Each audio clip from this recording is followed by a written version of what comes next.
So we're going to discuss bones or bone pharmacology. And of course, to understand bone pharmacology, we have to take you back a little bit to your A&P, anatomy and physiology.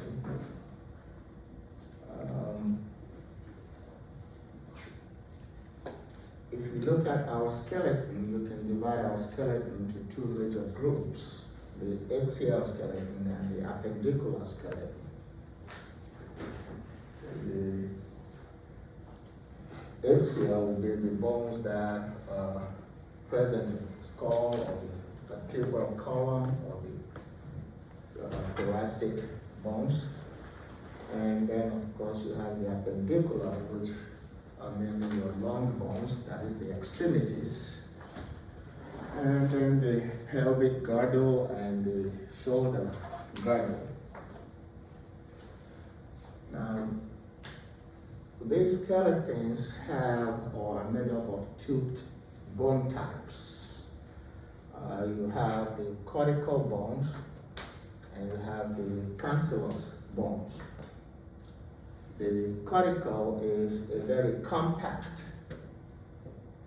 type of bone, and that's the one that you will see in your extremities, mostly where you need the strong bones to hold you up. And the cortical bone uses the Herbacean system. The Herbacean system is made up of things like your Herbacean canal,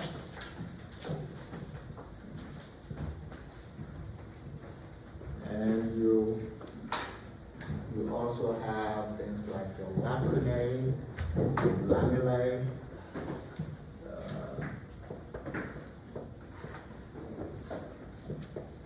and you have some cells there as part of your Herbacean system. And you have canaculoli, which is like a small blood vessel that covers the area. So that's your cortical bones. The spongy bones, of course, are the cancellous ones. They don't use the Herbacean system. You basically have the trabecular meshwork, and inside the trabecular meshwork is where you have your bone marrow.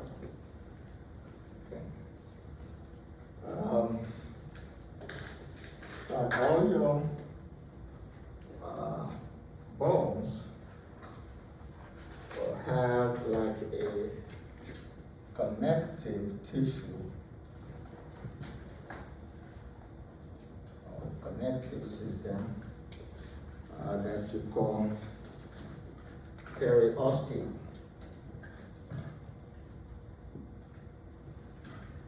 And the periosteum has two layers. You have an inner periosteum and outer periosteum. The inner is where you have some fibers that are called Sharpie's fibers.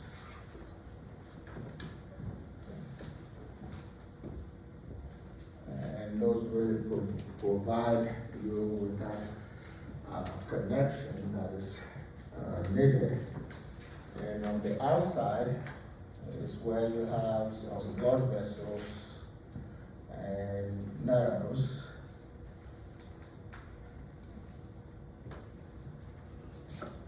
And you also have a little bit of fat in there. So most people don't think of fat when they're thinking of the bones, but you actually have some fat in the bones. And that's why you should not let anybody tell you not to eat hamburger with cheese, because you always need fat. You need fat for the bones, you need fat for insulation, you need fat for cell membranes, you need fat to make your cortisol, to make your aldosterone, to make your sex hormones, so many things. Okay, so that's basically the description of your skeleton. And the skeleton, of course, has a structure. And the structure is made up of cells. So when we start talking about the architecture of your bones,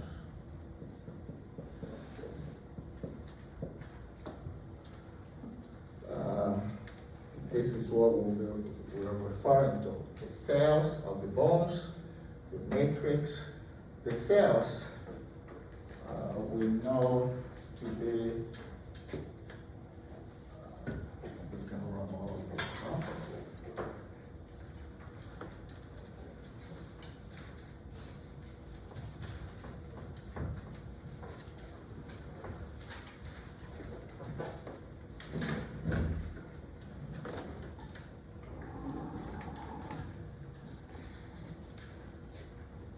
The cells are your osteocytes and osteoblasts and of course osteoclasts. So those are the cells or the bone cells. The matrix is made up of your peptidoglycan. So we have some peptidoglycans as part of the bones. And this is where collagen goes, which is, of course, a connective tissue, if you will. And then you have some BMPs, which is bone morphogenic proteins.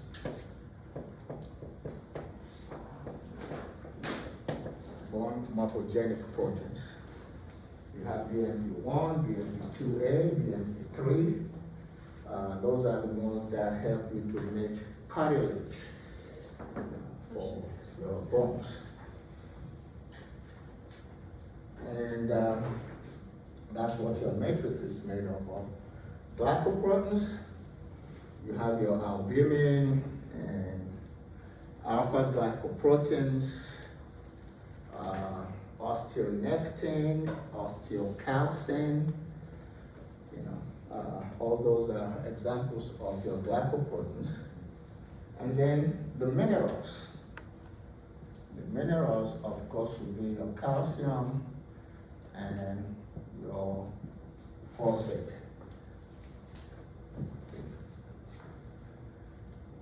So in discussing the pharmacology of your skeletal system or of bones,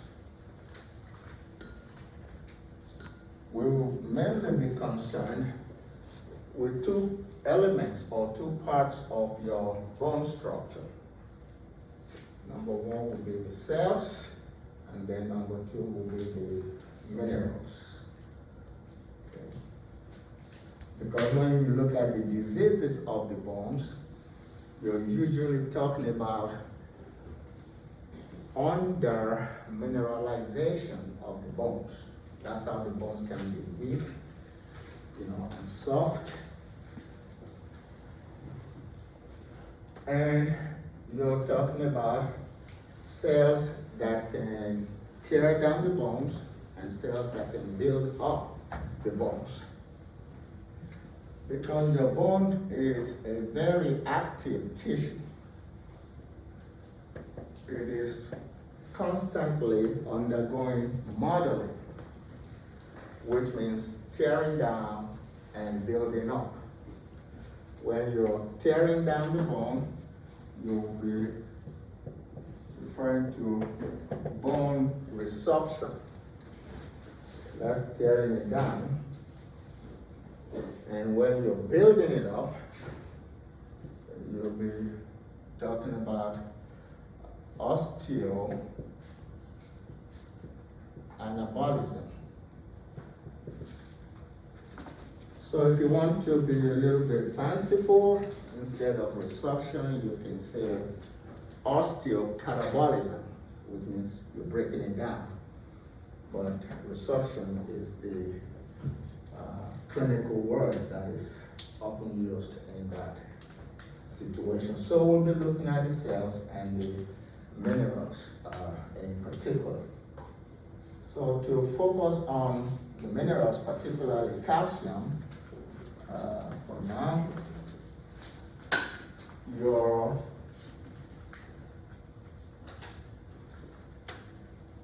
mineral, that is the calcium,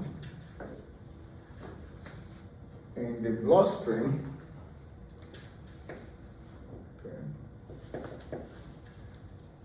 is primarily controlled by three organs in the body: the GI tract, the bones, and the renal system.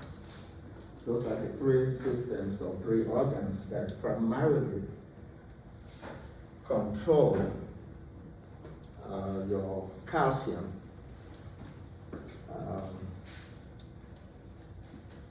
levels. They're involved in three systems. It can be either through absorption, that is, you can change your calcium level through absorption, or through resorption, or through reabsorption.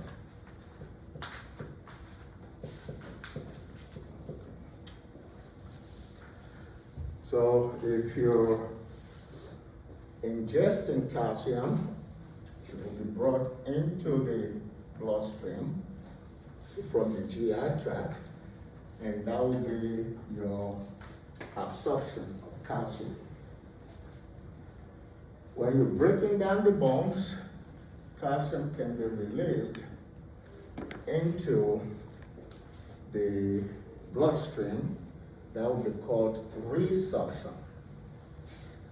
And then when you have filtered the blood, you'll have calcium in the renal tubules, and the calcium can be reabsorbed into the bloodstream. So that's reabsorption. So those are the three mechanisms that control the plasma levels of your calcium. And of course, we have three hormones that would control your calcium. One will be your vitamin D, and two will be your parathyroid hormone, and three will be your calcitonin. Vitamin D and parathyroid hormone will tend to increase your plasma calcium levels. And then your calcitonin always tries to decrease your calcium levels. So if you have hypercalcemia, the body would increase the secretion of calcitonin so that it can bring your calcium down to normal. Okay?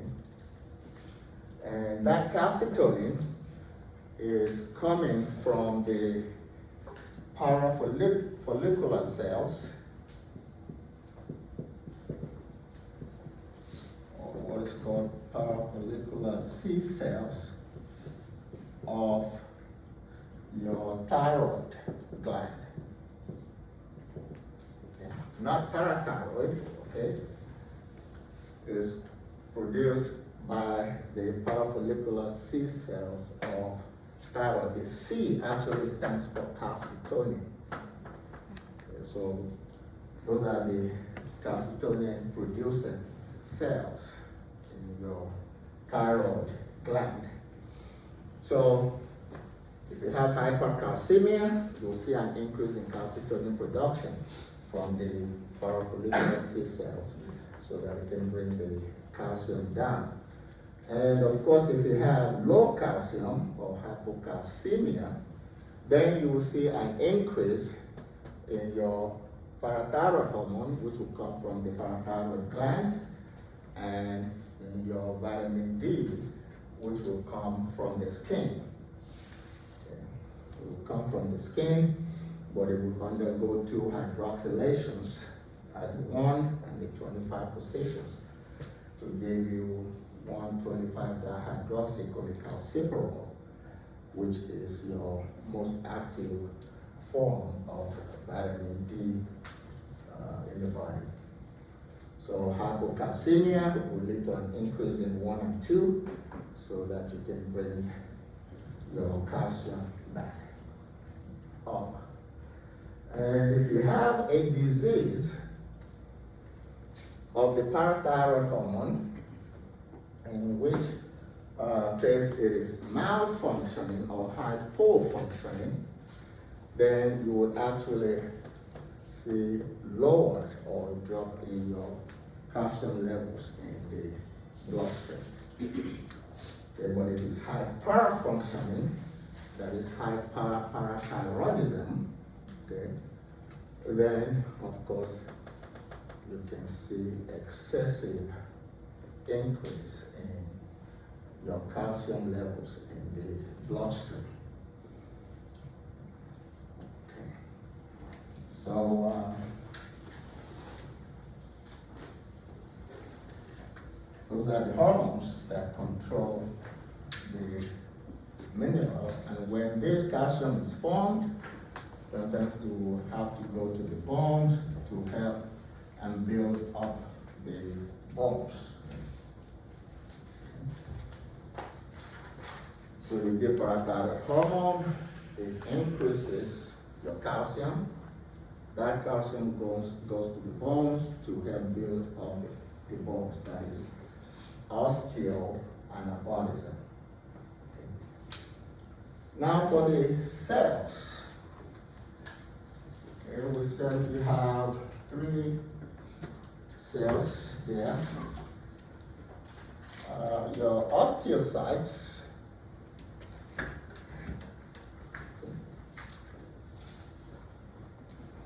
Your osteocytes can produce a substance called sclerostin.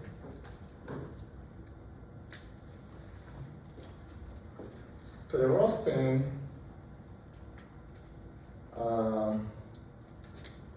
can increase or cause the increase in the production of a substance called RAMCO. We're going to describe that in a second. Sclerostin can also do something else.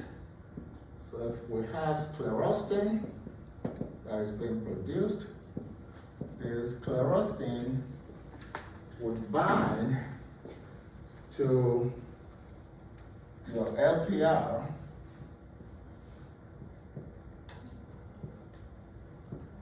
LPR 5 and 6. LPR stands for low density lipoprotein. That is your LDL LRP.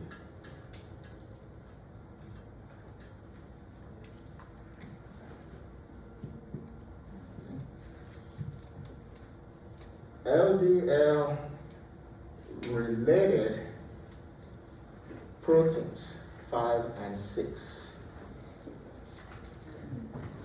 And when it binds to that, you will see a decrease or an inhibition of what is called Wnt. It's the Wnt signaling pathway.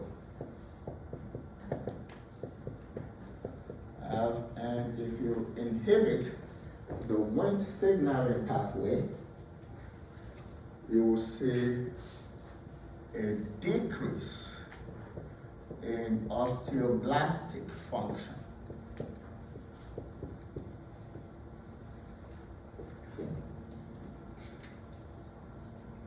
And we can just underline that little word B there to refer to building. So your osteoblasts build up the bones. Your osteoclasts tear down the bones. Okay.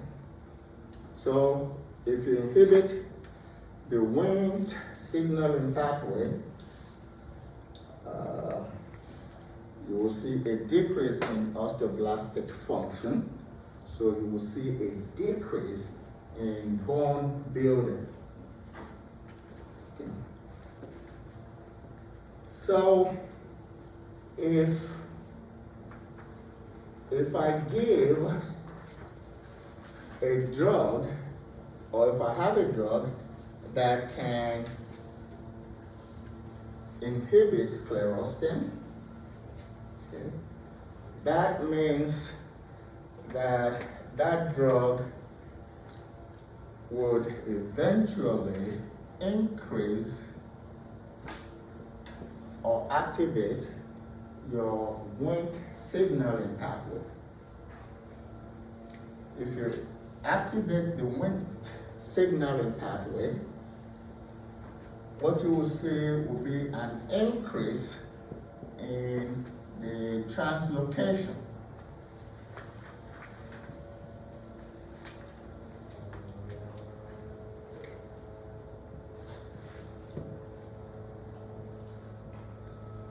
Translocation of a protein into the nucleus of your osteoblasts.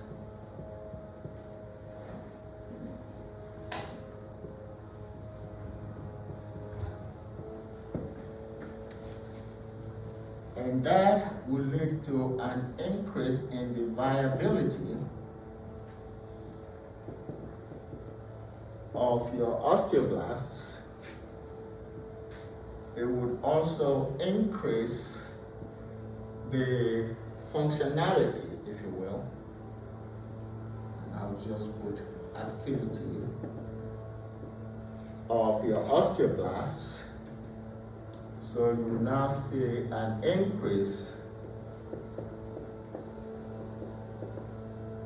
in bone building. And that protein is called beta-catenin.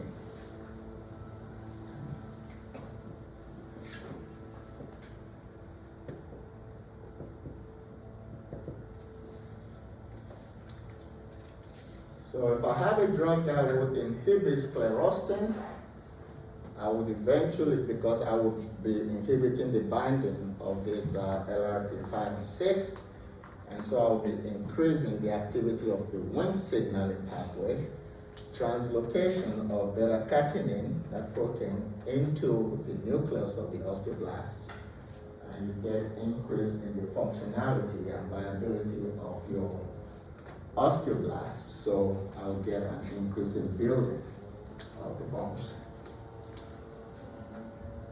Okay.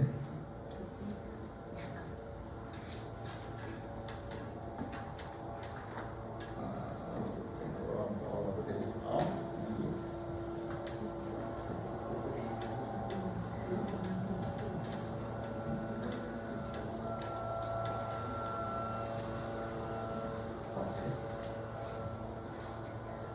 If we look at the osteoblasts produce interleukin 1 and interleukin 6, and they produce that rancor, and they also produce osteoprotegerine.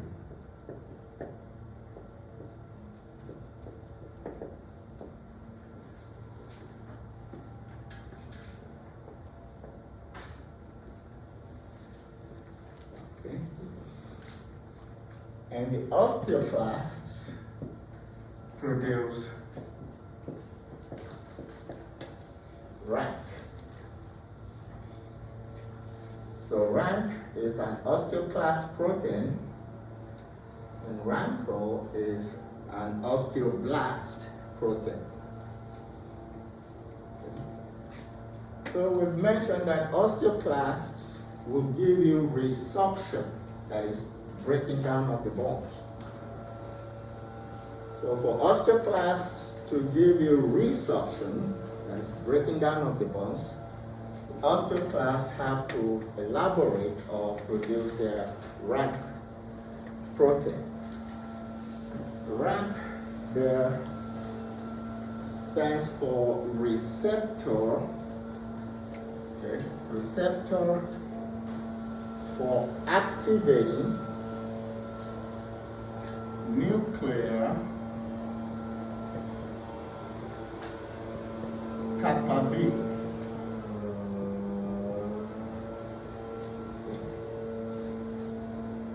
Receptor for activating nuclear kappa B, that is nuclear factor kappa B. That's what rank stands for. So osteoclasts will produce rank in order to get your resorption. But the rank will not be maximally active. In other words, you will not get your resorption of the bone unless rank binds to its natural ligand. So in order for rank to give you adequate resorption, rank has to bind to its natural ligand. And the natural ligand for rank is rancor. The L there stands for ligand. Okay. So osteoclasts produce rank. For rank to work, rank has to bind to rancor. And the rancor comes from osteoblasts. Okay. So when you have rank complexing with your rancor, then you get your resorption.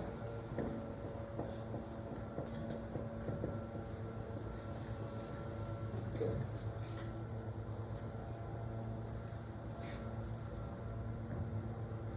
So if I can decrease the amount of rancor, then I can decrease bone resorption. Because without rancor, rank cannot work. Can you repeat again? If I can decrease rancor, okay, if I don't have rancor, rank cannot give me resorption. So if I can get a drug that would decrease rancor, then I can prevent the tearing down of bones, and that's what an osteoporosis patient will need. So you decrease or limit bone resorption. Okay. Now we've always talked about homeostasis in the body. Osteopotergerine, or OPG, is actually a competitive inhibitor of rancor. So the same cells, osteoblasts, that produce rancor also produce OPG, which inhibits rancor.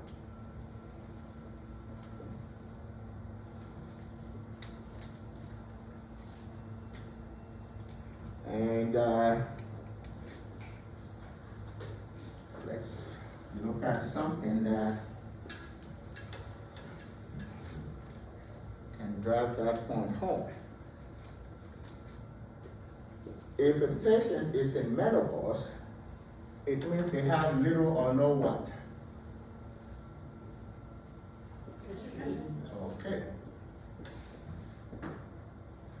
if your estrogen goes down, what you actually see in the bones or in the body is that you will get a corresponding drop in your OPG. If your OPG is low, then there's nothing to inhibit rankle, right? Which means your rankle will go up.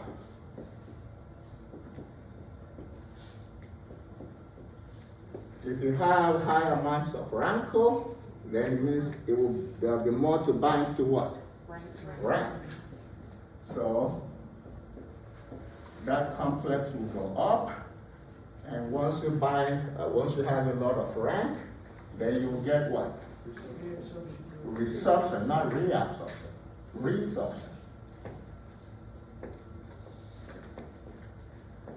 And you get resorption, it means your bone is breaking down. That's why you get osteoporosis at menopause. Okay.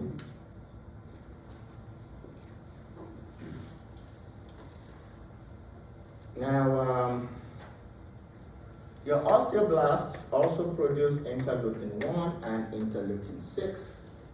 These are interleukins that actually control the production of your osteoclasts. So osteoblasts produce interleukin-1 and interleukin-6, which will cause an increase in the production of your osteoclasts.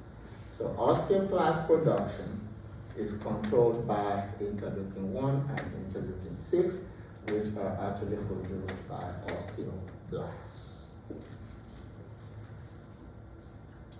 Okay. So to go back to my nascent or potential drug, if I can get a drug that would inhibit sclerostin, we've established that I can increase bone building. Okay. And since that sclerostin normally increases rankle production, then it means that that drug would also be inhibiting rankle.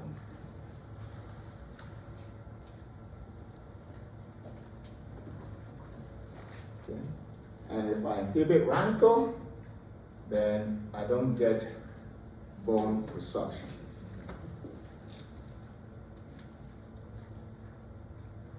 And funny enough, a drug like that exists. And to make you remember the name of the drug very easily, I'll pose a question. Who is the current quarterback of the Dallas Cowboys? Dak. Okay. And Dak took over from whom? Tony Romo. All right. Tony Romo. And that drug is romosozumab.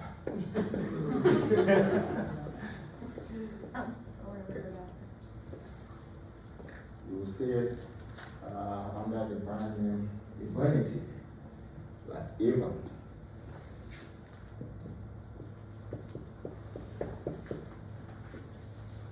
So that's the mechanism of action of romosozumab. It inhibits sclerostin, so it will give me an increase in bone building.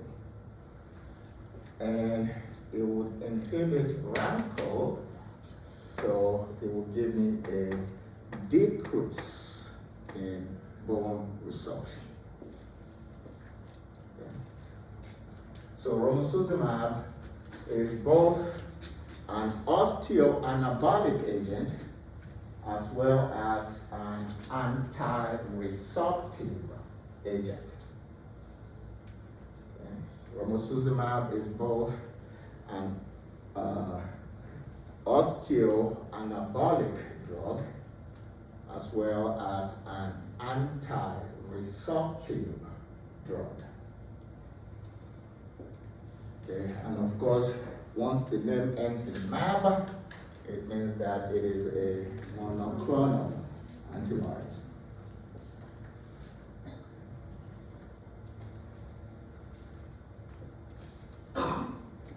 You usually give about 210 milligrams of romosozumab subcutaneously, and that's given on a few month basis, once a month, and that's used for management of osteoporosis. It works well except for the fact that it also produces a lot of cardiovascular problems. It can cause myocardial infarction, and it can cause the death of the cardiac tissue as opposed to cardiac death can be produced by romosozumab. Okay. So that's how it works. And we have another drug that is called denosumab, which is also a monoclonal antibody. You can see it under the brand name Prolia.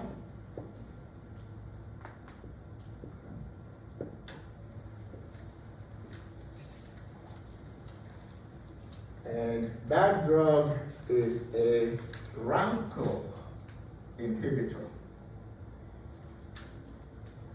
So, which means denosumab is an anti-resorptive agent.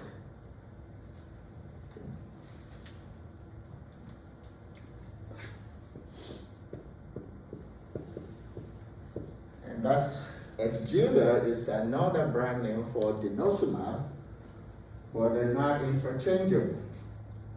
Okay. Denosumab is 60 milligrams per ml. Exgiva is 70 milligrams per ml.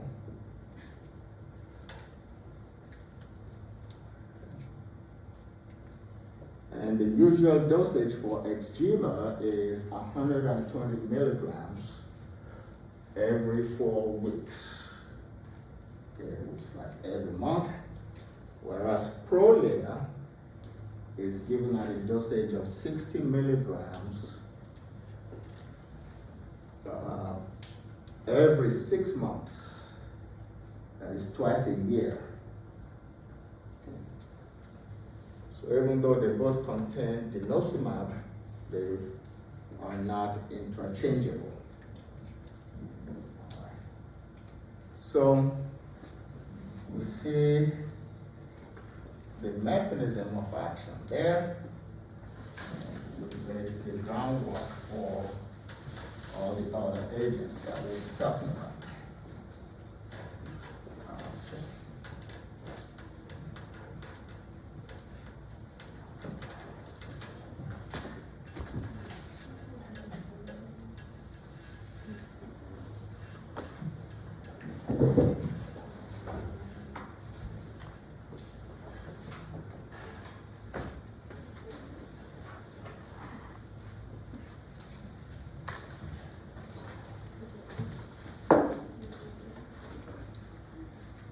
So now if we look at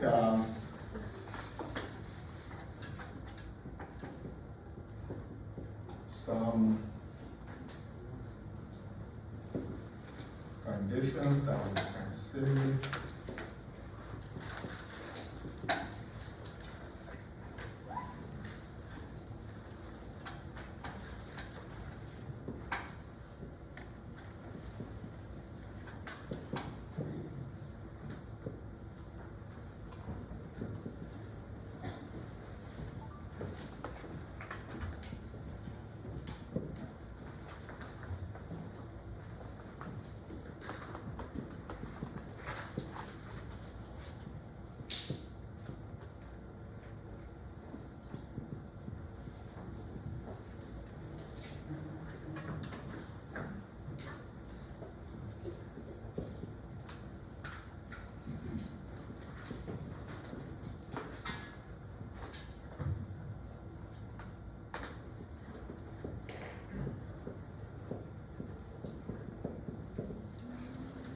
those are some of the common bone disorders that we can come across.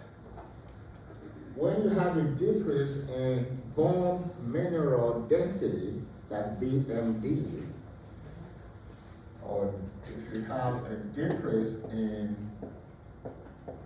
your bone mass, and you have a deterioration of the architecture of your bones, such that you increase the risk or even the occurrence of your fractures, that is bone fracture. That condition is your osteoporosis. Bone mass reduction, deterioration of the architecture of your bones, leading to either a breakage, that's fracture, or the risk of a fracture. That's the classical definition for osteoporosis. Osteopenia is just one standard deviation away from your osteoporosis.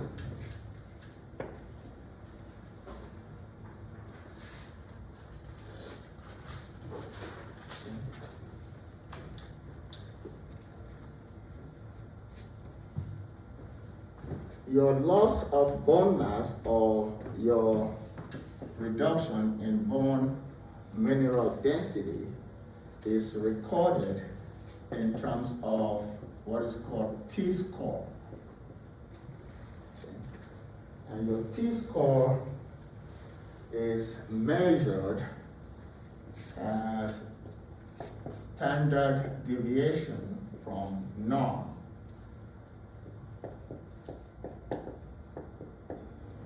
SD, standard deviation.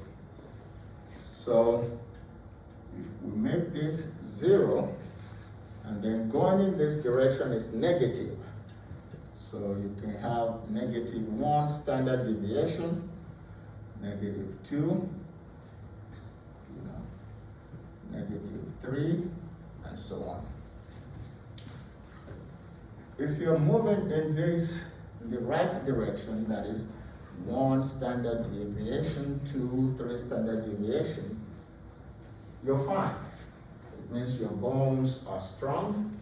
You don't have a risk of breakage or fractures. But if you're moving in the negative direction, then your bones are getting weaker, you're having a loss of bone mass, or your bone mineral density is going down. If you're still within -1 standard deviation, it's still considered normal. Okay. When you are approaching -2.5, let's say that is 2.5, then you say you have osteopenia. So a standard deviation, of -2.5 or before 2.5 would be osteopenia. You don't have osteoporosis yet.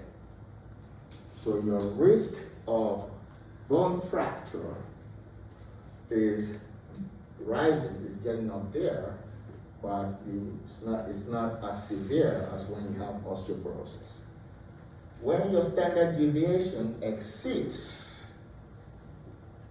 -2.5, that is in the negative direction, that's when you say you have osteoporosis. So your risk of the fracture is now very, very high, and it gets higher as you proceed in that negative column or negative axis there. Okay. So osteopenia is really just like osteoporosis, but it's not fully osteoporosis yet. Okay. Paget's disease, of course, when you have a rapid or excessive bone remodeling. In other words, you're having a lot of tearing down, building up, tearing down, building up.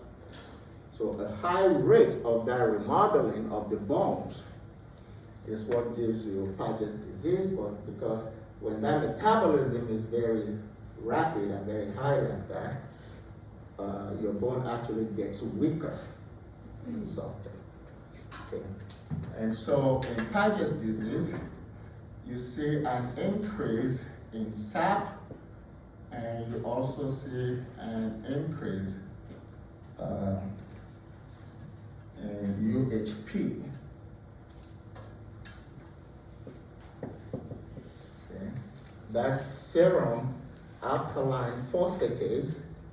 Your serum alkaline phosphatase goes up, okay, which suggests excessive building. Okay. And then your urinary hydroxyproline. Urinary hydroxyproline also goes up, which suggests resorption, that is, high rate of tearing down. So a patient with Paget's will see an increase in SAP and increase in UHP. Your osteomalacia is an under-mineralization of your bones. Your bones are not getting the minerals, that is, calcium and phosphate. Okay? And they're not getting mineralized properly, your bones will be weak. Okay? So that's osteomalacia. When osteomalacia occurs in an adult, you just call it osteomalacia. And that's usually because you're losing a lot of phosphate. You can lose phosphate because you're not absorbing enough phosphate. Okay? And why would you not absorb enough phosphate? If you have too much of your aluminum. Okay? Aluminum can bind to phosphate and prevent phosphate absorption. So too much aluminum can decrease your phosphate concentration. Or because you're increasing excretion of phosphate. How could you increase excretion of phosphate? If you have a lot of parathyroid hormone. Okay. So, and you know that phosphate is one of those minerals that we mentioned. But you can also have osteomalacia in kids. And if you have osteomalacia in kids, it is just called rickets disease. And the usual reason rickets will occur is if you don't get enough vitamin D. So not enough vitamin D will mean not enough calcium. And not enough calcium will mean you don't have the mineral to mineralize your bones. Okay. So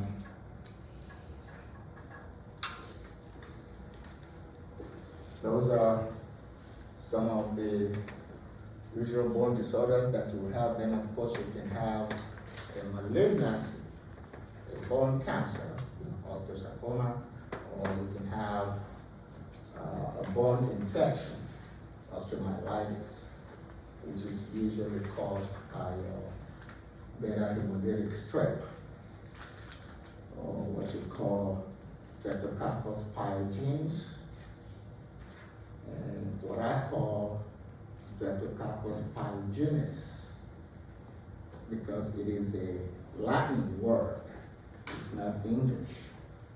So it should actually be produced pyogenes, not pyogenes.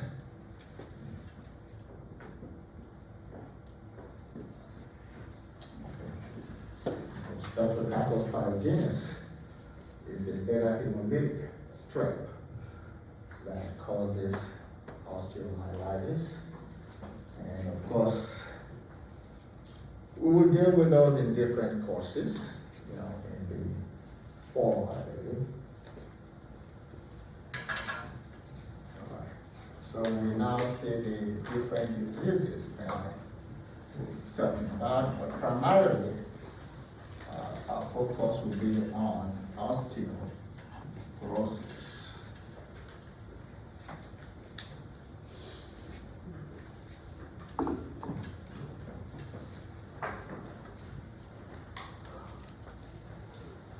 So if you look at the drugs that are used to treat osteoporosis, you can talk about your osteo anabolic drugs.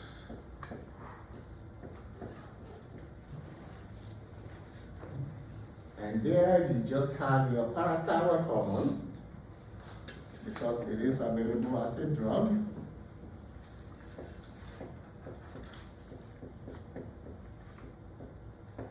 Comes under the trade name Natpara. And of course that is easy to remember. You just break it down like that. Natural parathyroid. Okay, that's the brand name, Natpara. And Natpara is mainly used to treat hypoparathyroidism. So it's like a replacement. Okay. Hypoparathyroidism. That's what you use Natpara for. And it can also be used to treat hypocalcemia. Because remember, your parathyroid is supposed to raise your calcium level. So if the patient has hypocalcemia, you can give that PTH to bring the calcium back up. And you have another one that is called teriparatide, which of course is a recombinant DNA of human, using recombinant DNA technology to produce your normal parathyroid hormone. So teriparatide is an agonist at PTH receptors. Okay. So,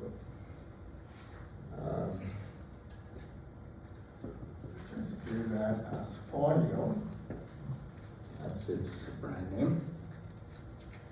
And you have the newest one, which is your abloparatide. Time loss. Abloparatide. And that's your time loss. So apart from those, the other anabolic, that is the other osteoanabolic agent, is the one we mentioned before, which is your romosozumab. Because romosozumab can also give you anabolism, that is a buildup of the box. So if we look at teriparatide or Fordio as the representative agent there, in terms of its mechanism of action, okay, step out. Speak up and step out.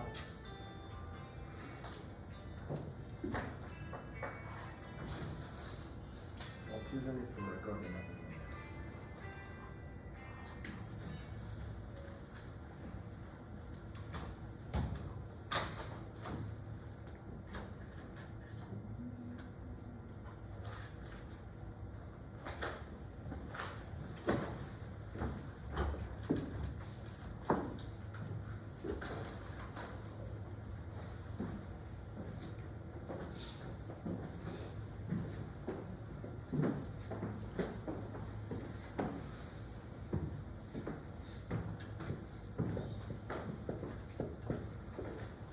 So for your fortil, the mechanism of action will just be an agonist at your parathyroid hormone receptor site. And that would lead to an increase in osteoblastic action, which will mean building of the bones. In terms of its ADME,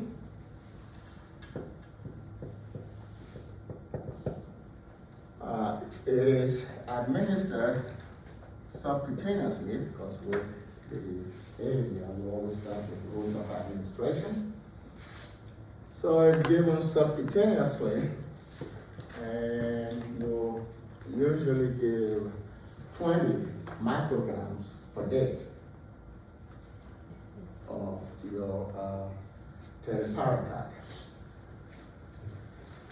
It comes in this pre-filled pen, and you actually have about 250 micrograms in each pen. So you have enough for a minimum of 12 doses in each pen. And when it is used for osteoporosis that is due to menopause, that is osteoporosis stemming from menopause, it is advisable not to use it for more than 2 years, because beyond that, there's no proof of any benefit. So a maximum of 2 years. And of course, you give it in the abdomen or in the upper thigh area.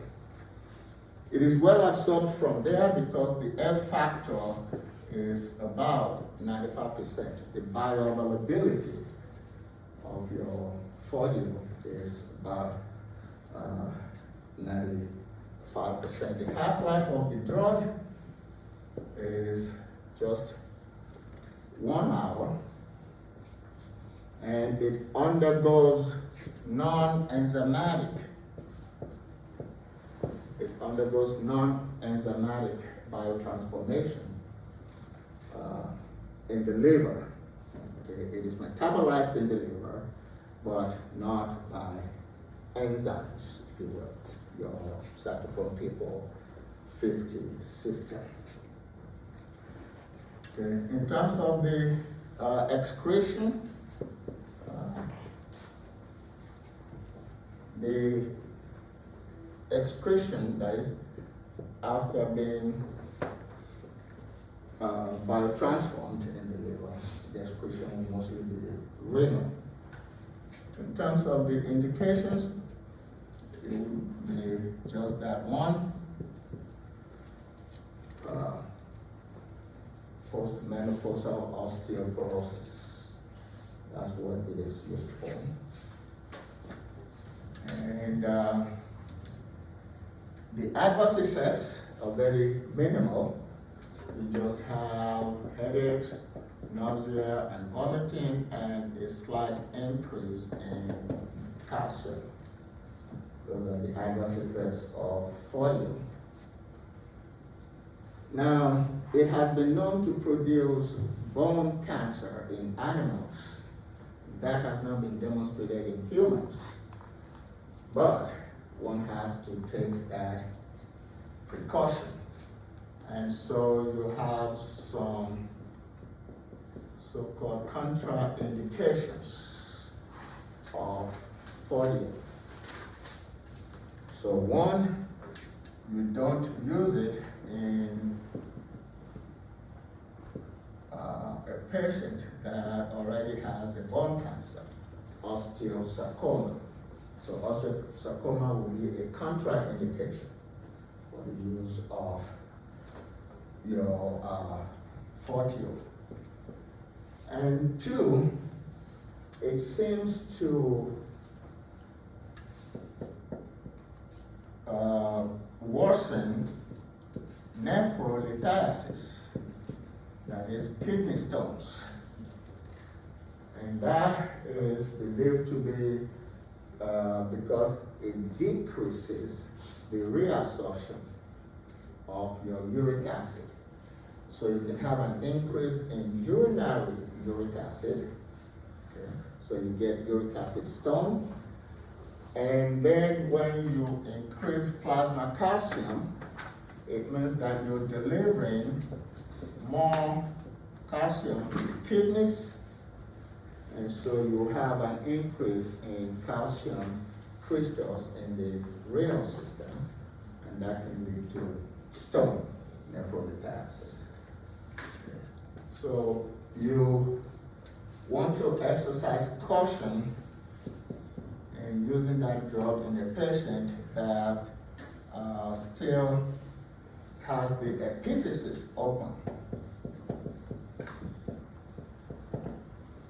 In other words, a patient who is still growing up. Okay? If you're still growing up, it means that your bone is still growing, and this is a drug that will cause bone growth.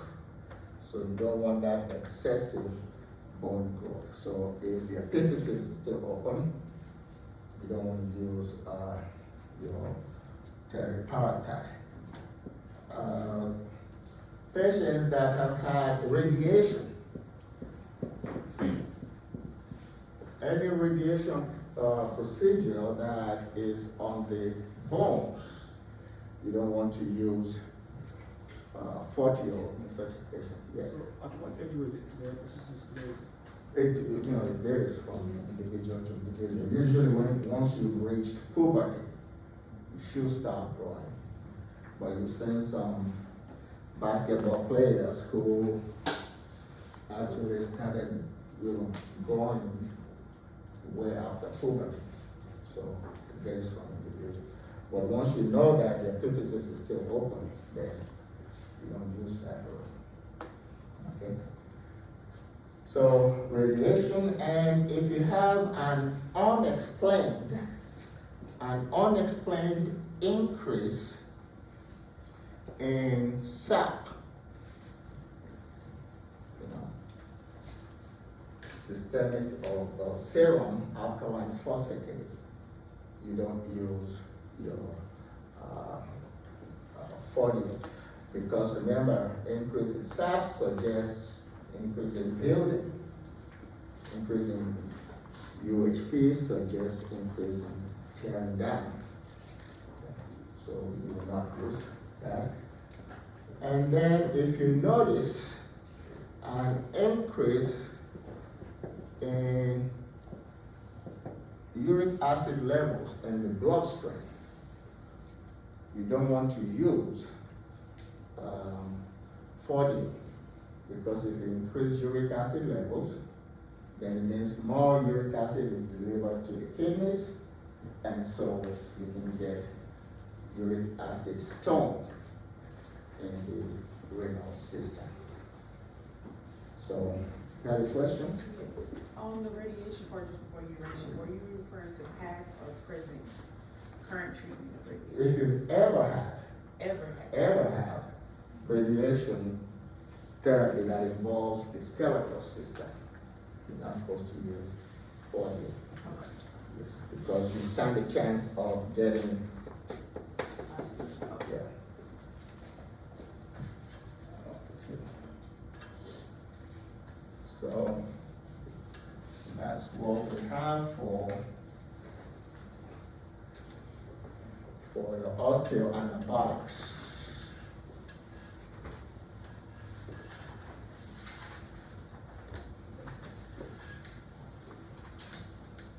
So you just have two other groups that are used in treating osteoporosis. The largest group will be your anti-resorptives.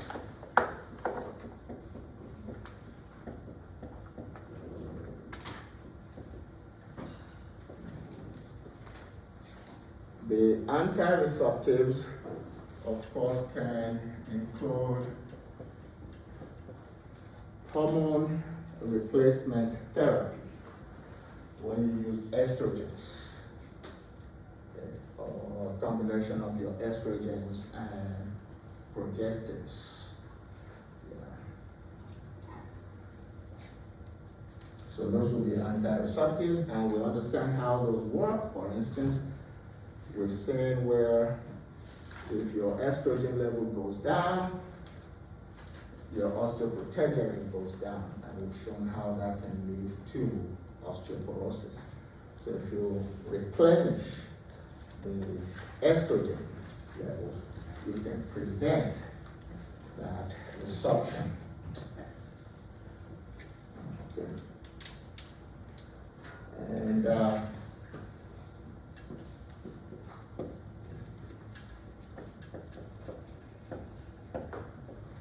we will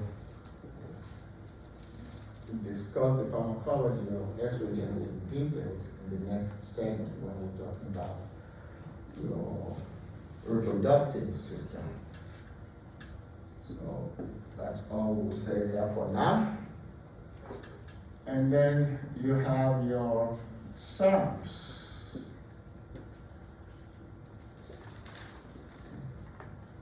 That is selective estrogen receptor modulators. Selective estrogen receptor modulators. And that's where you have your raloxifene, which is the main one we will discuss here. And you will see it as a blister. Okay. Then you have mazidoxifene. Another one. You can see it as Viviant by itself. You can see it as Duavi when it is combined with conjugated estrogens. And then you have some other SERMs. Your clomiphene that you use for pregnancy is sometimes classified as a SERM. Okay. That's your clomid. So, and then you have some others like ospemifene, tauromifene, tamoxifen,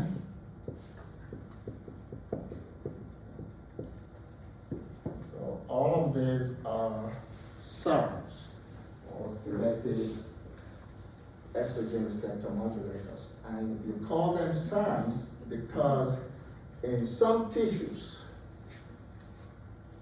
they will be estrogenic.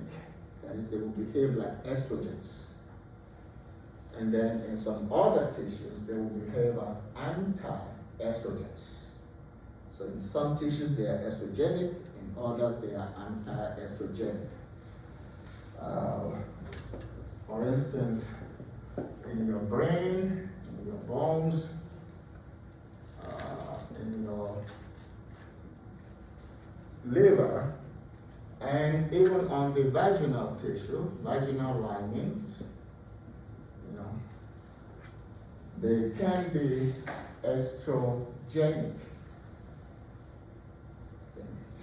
Whereas if you're looking at things like your more tissues like your endometrium or like the uterus or in the breast, they can be anti-estrogenic. So that's why you say they're selective estrogenic receptor modulators. Okay, so I said raloxifene is the main one we will discuss there. You have these others used for other things. I think that's tauromifene. Tauromifene, tamoxifen, those two are mainly used in cancer. Okay. And ospemifene was produced mainly for a condition called dyspareunia. increase dyspareunia, painful sex, especially in elderly patients. It can be very painful. So the best thing you can do there is to actually apply estrogen, topical estrogen, to the vaginal tissue. And that would, it will serve there on the vaginal tissue as an estrogenic agent.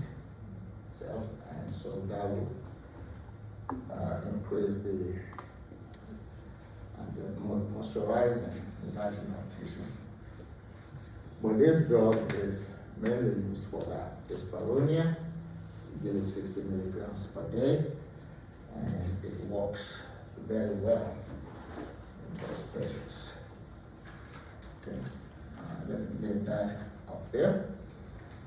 We know what clomiphene is used for ovulation, to improve chances of getting pregnant. Okay, and so vasodoxepine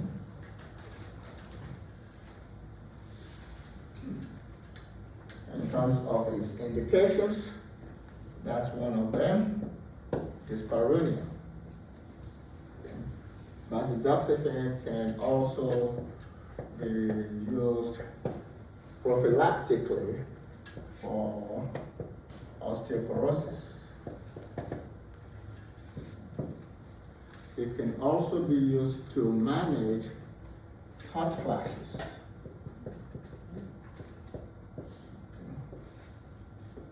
And that's what you use Duavit for, because it's vasodoxepine plus conjugated estrogens.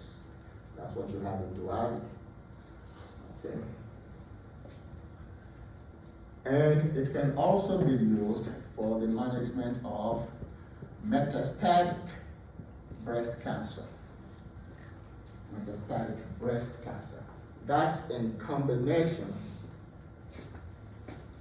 with an anti-cancer drug. And we'll deal with all of those in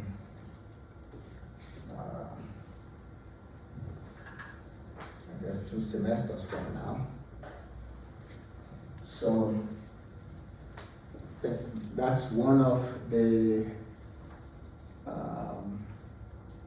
items on your AOC. So you have your answer there.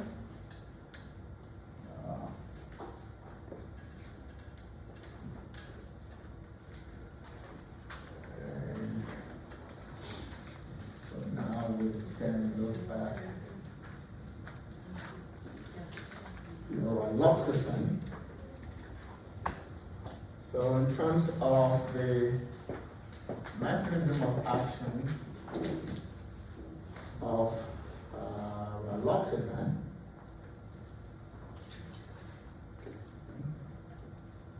raloxifene will decrease resorption. It would increase your bone density.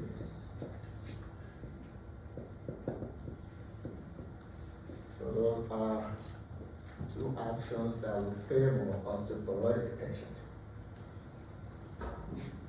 It also has an effect on your lipids. Raloxifene tends to decrease your LDL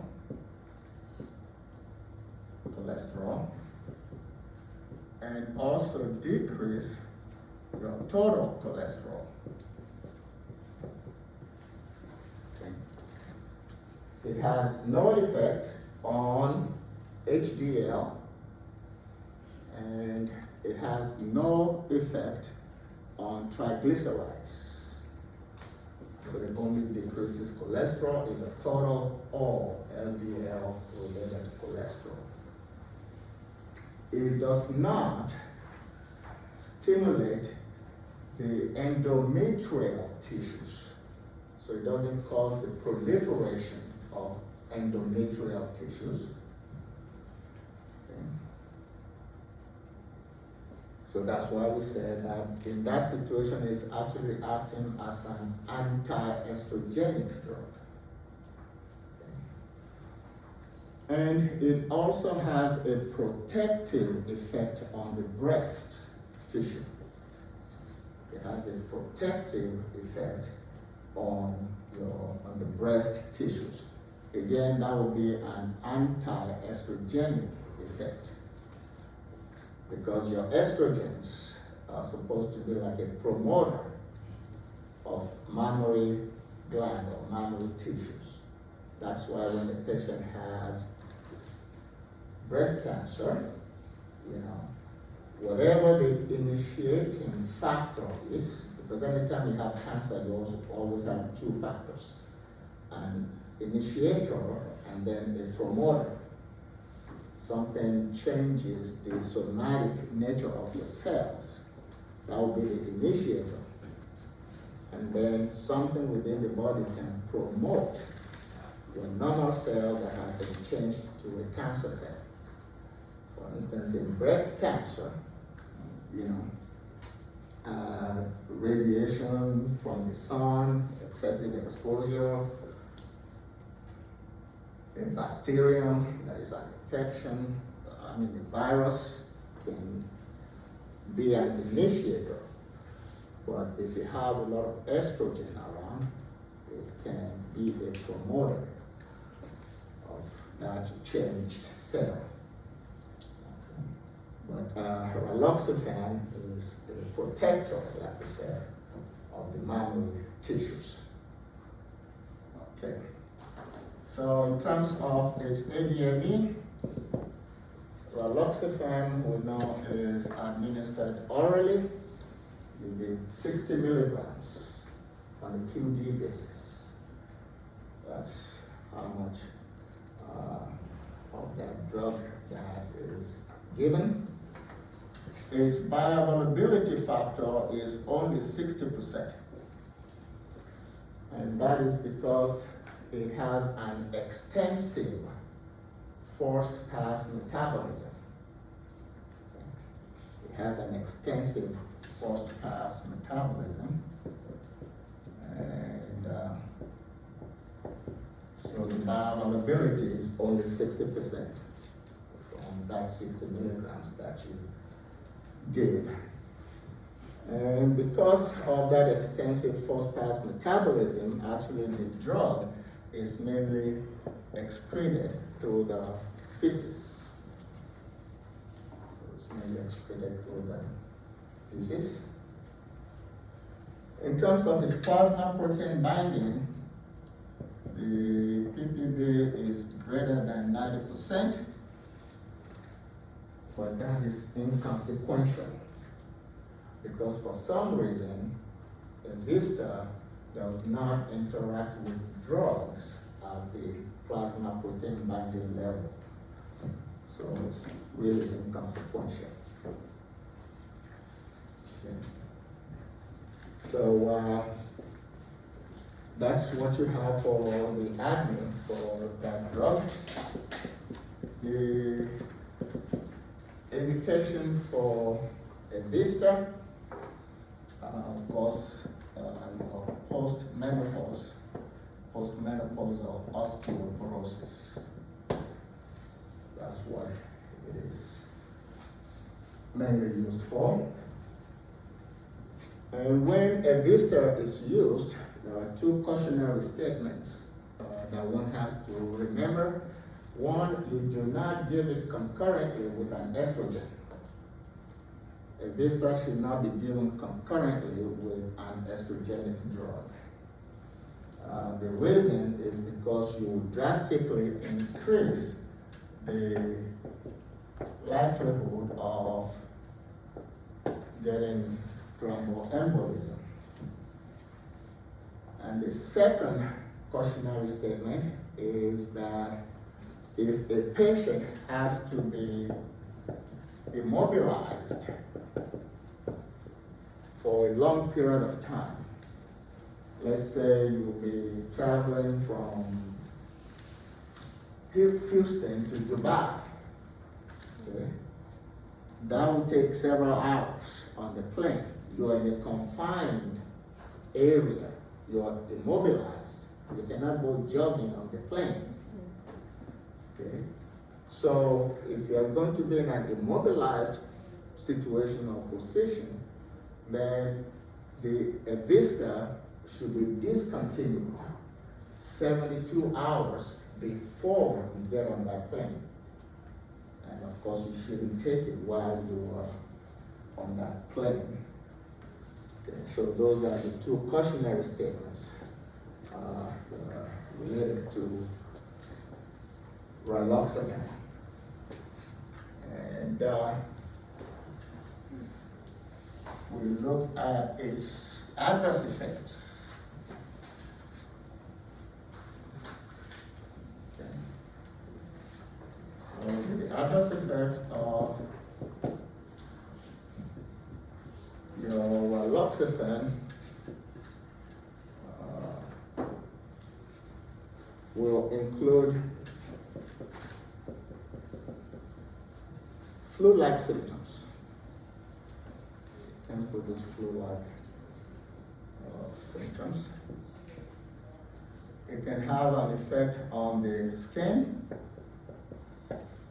And basically on the skin, you just see an increase in perspiration, that is sweating.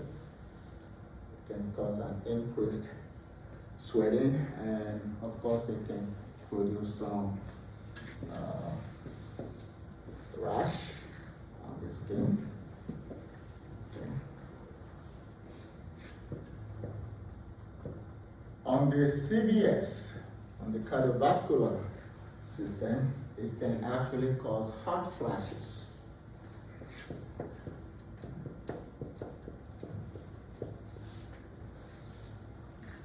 Can produce hot flashes.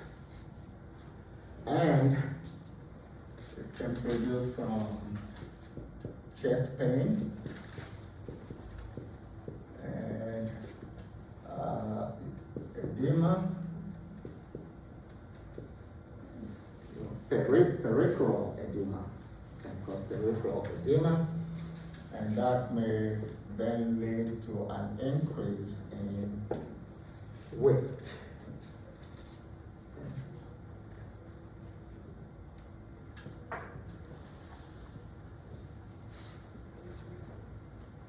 If we look at the effect on the GI tract, it will be the usual, flatulence, nausea, vomiting, and it can produce gastroenteritis.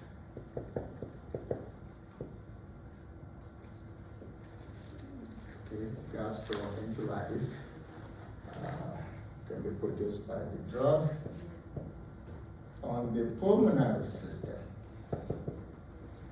it can give you cough, pharyngitis, laryngitis,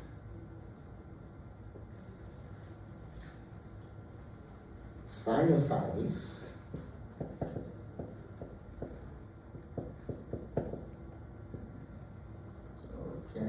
produce all of those along the pulmonary system. We've mentioned the possibility of thromboembolism that can occur. And then on the CNS, has adverse effects that are related to the CNS, and those will be migraine headaches. Okay. And it can produce insomnia, and it can produce CNS depression. So if you look at it, it's like the symptoms or the characteristics of your birth control pills, when a female first starts taking birth control pills, you know, they will gain some weight, an increase in migraine occurrence, you know, things like that. Sometimes depression when they first start taking your birth control pills. And you can have skin rash and hot flashes sometimes. Okay. So those would be your sums.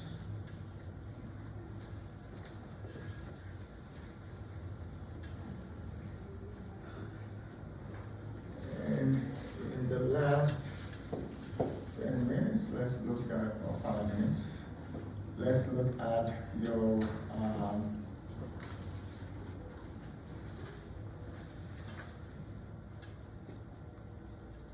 two agents that we mentioned earlier, and exuder.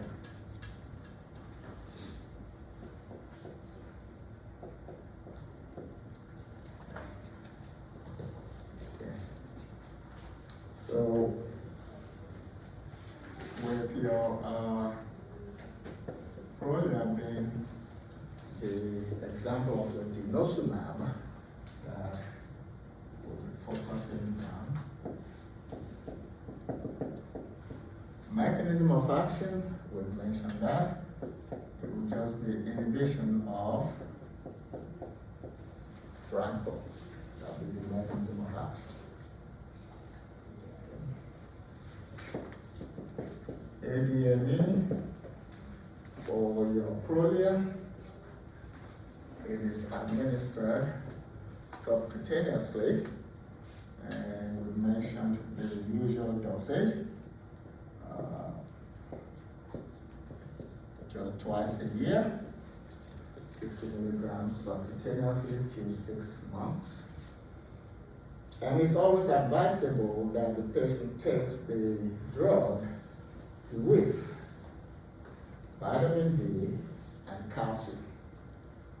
About 1,000 milligrams of calcium, calcium carbonate in particular, but they can take calcium citrate. And then about 400 international units of vitamin D3. Okay. So it's always advisable to take those two concurrently with the administration of your Prolia.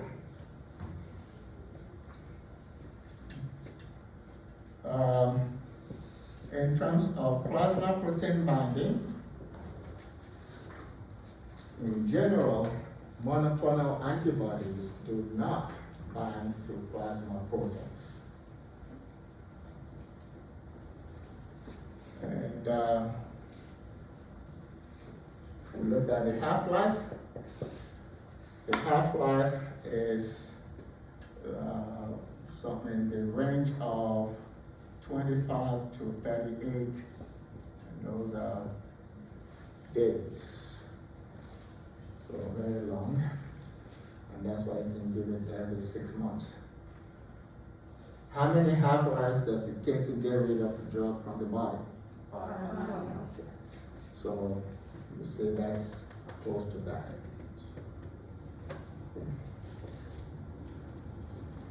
And the metabolism of your Prolia occurs mainly in the reticuloendothelial system. That's where the drug is actually cleared from the bloodstream, the reticuloendothelial system. And excretion is little to none through the renal system. You can have a little bit go out in the renal system, but the clearance actually occurs within the reticuloendothelial system. for the indications,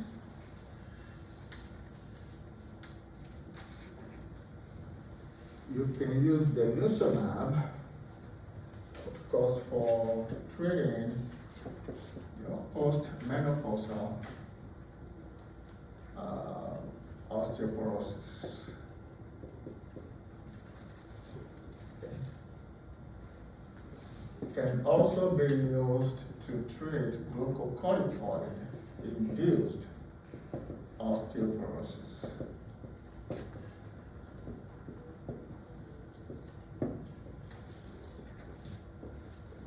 Because glucocorticoids can cause osteoporosis. And see, when a patient has cancer, that's male, or prostate cancer, that has not metastasized. Okay, so non-metastasized prostate cancer, you can treat that by depriving the patient of androgens. So androgen deprivation can actually induce bone loss. Okay? So androgen deprivation induced bone loss can be prevented or treated with denosumab. The one that is used very often for that is the Exgeva as opposed to the Prolia.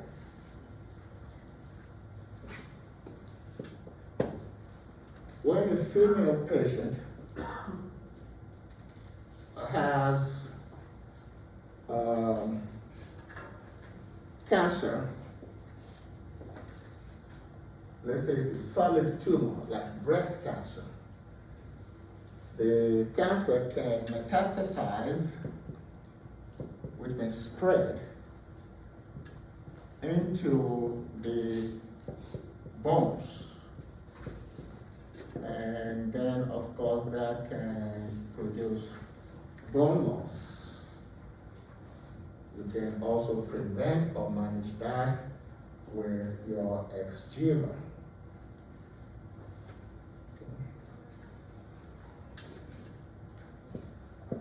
And then you have just the general hypercalcemia that is induced by a tumor.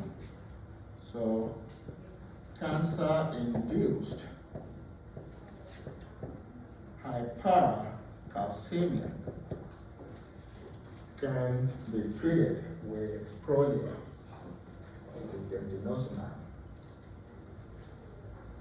Okay. And that is actually because denosumab causes a lot of hypocalcemia. That's why it can be used to treat cancer-induced hypercalcemia.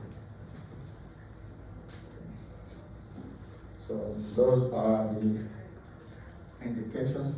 Let me just add one more there that is often seen.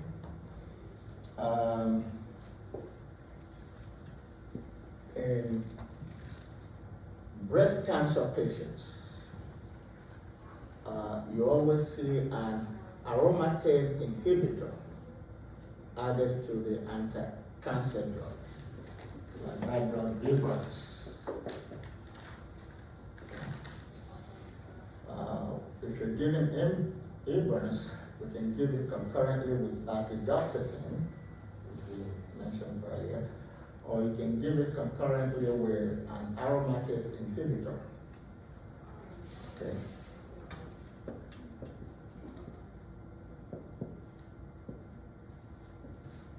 So letrozole, for instance, or arimidex, those are examples of your aromatase inhibitors.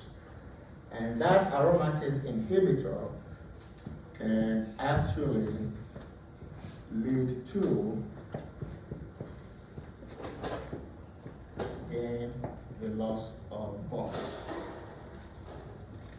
so you can prevent the loss of bonds induced by aromatase inhibitor by giving denosumab.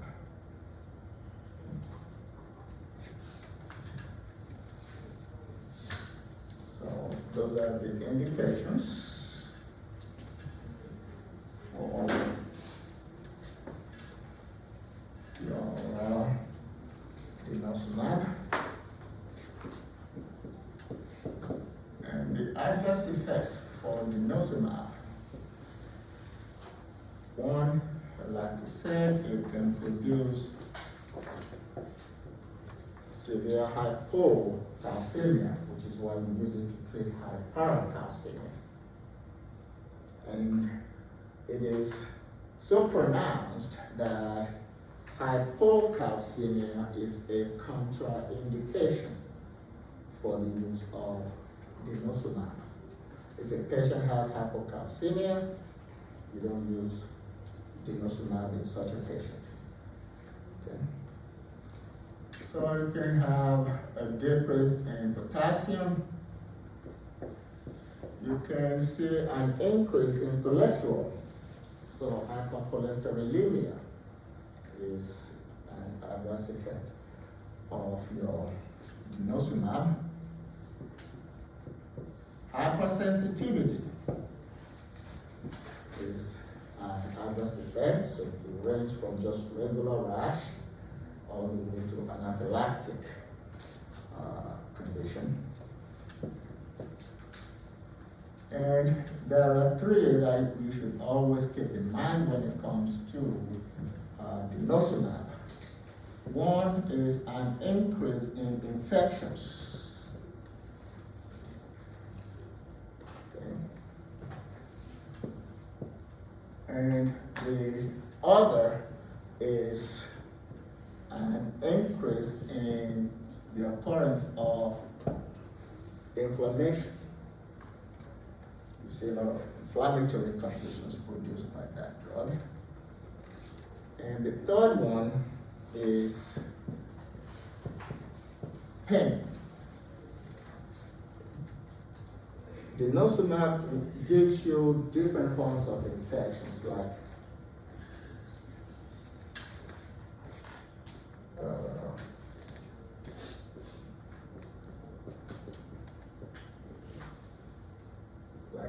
erysipelas. That's a type of skin infection that is caused again by staphylococcus. Causes very deep red lesions on the skin, and it's kind of painful. So you can have that kind of infection. Herpes, you can see an increase in herpes occurrence. You can have ear infections. You can see an increase in urinary tract infections, particularly in the bladder, cystitis. You can see upper respiratory tract infections, increasing with the use of this drug, and abdominal infections. You can also see with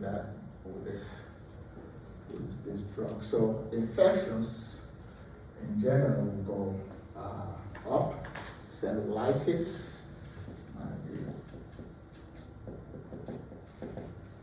another one that you can see with that drug. And the reason is because your lymphocytes, your T cells and your B cells, they help you to fight off infection. When they are activated, they always express rancor on their surface. So it's not only in the bones that you see rancor. You can also see rancor on the surfaces of your T cells and B cells. That's how they help to fight infections. And so if you inhibit rancor, then they're not effective in fighting off infections, and so you have all kinds of infections. Okay. And different inflammations, you can see pancreatitis, for instance, you can see dermatitis, all those are possible. Pain, there's something called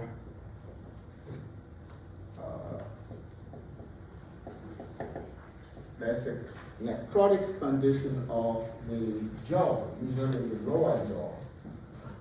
And it's extremely painful. And it can be seen with prolia, it can also be seen with your bisphosphonates, which we will discuss hopefully tomorrow. Other pains, abdominal pain, back pain, headaches, which will be head pain, myalgia, muscle pain, arthralgia, joint pain. So you can see all of those with your prolia. Okay.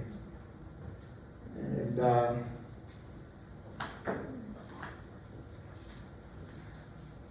usual non-specific GI adverse effects you can see. So like your nausea, your diarrhea, impossible flatulence, and of course abdominal pain. You can see with this agent. Okay. So we'll continue from there tomorrow.